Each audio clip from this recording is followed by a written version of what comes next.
One thing you can do to keep your amplifiers working year after year after year, you have to clean them yearly. And I have to say it's been probably 2 years. So how do you do that? Take the lid off. And you're going to blow it out with a can of compressed air. And I'm using this crap here, which is fine. Get in there, clean all the fans out. If you have, sometimes you'll see little air tunnels with MOSFETs on either side. You're going to want to clean those out really good. This is a Class D amp, so it's a different kind of power supply. Here's the actual power supply. Not much to it. This is a 4-channel amp, but it's dusty. And if you're using these on this, here, look at all that gross. If you're using this in a fixed install, you're going to need to clean these out yearly, if not every 6 months, depending on airflow and how much it's getting used. Let's look at the date code, if there is a date code here. I do not see a date code. Date code. So this is from 2014, 2016, 2015. All right, so we're looking at a probably 9-10-year-old amp. Still working perfectly.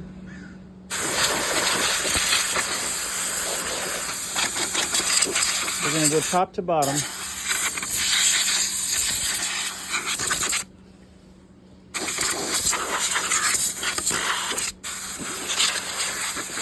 I'm not getting too close. We don't want to super freeze anything.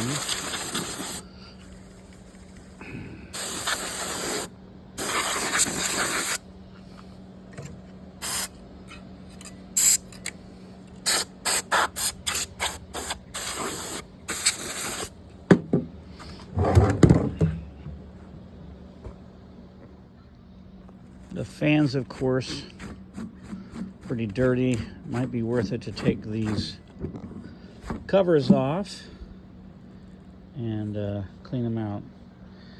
Dirt gets in those bearings, causes a fan to quit, and then you're going to run into overheating. These amps don't tend to run hot, though, which is really nice.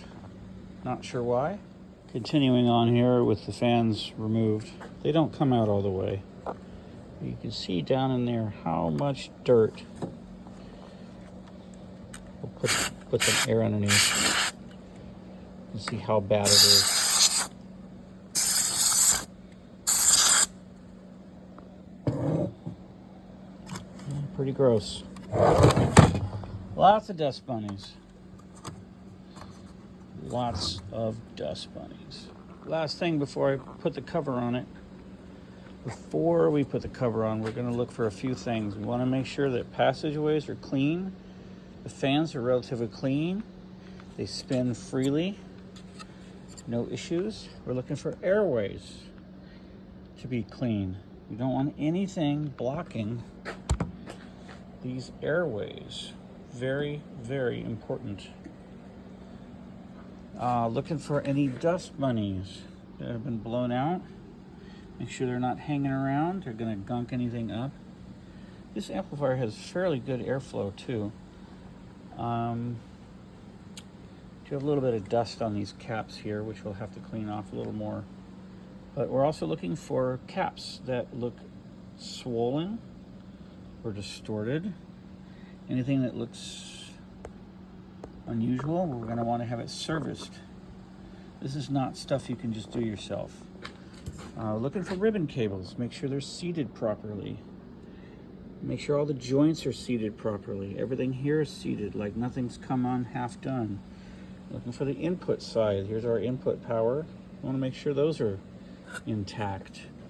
The switch over here, there's nothing looking like it's going to come apart. So that's what we're looking for before we put the lid back on and put it back in service. And of course, we'll test it.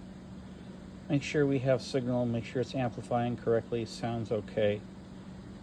But yeah, looking for loose screws anywhere on the circuit board. It's making sure that all the screws that are holding the circuit board in place are there. But this one's, I think, about ready to go back into service. One last little thing is you want to clean these fan blades. Look at how there's a clean one next to a dirty one. These got really bad, so yeah, you're gonna want to clean them.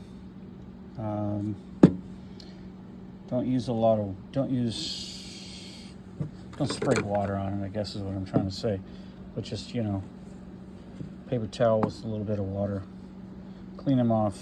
Keep these bearings here, these bearings, if they get dirty, that's what's gonna stop them up, and you really don't want heat buildup.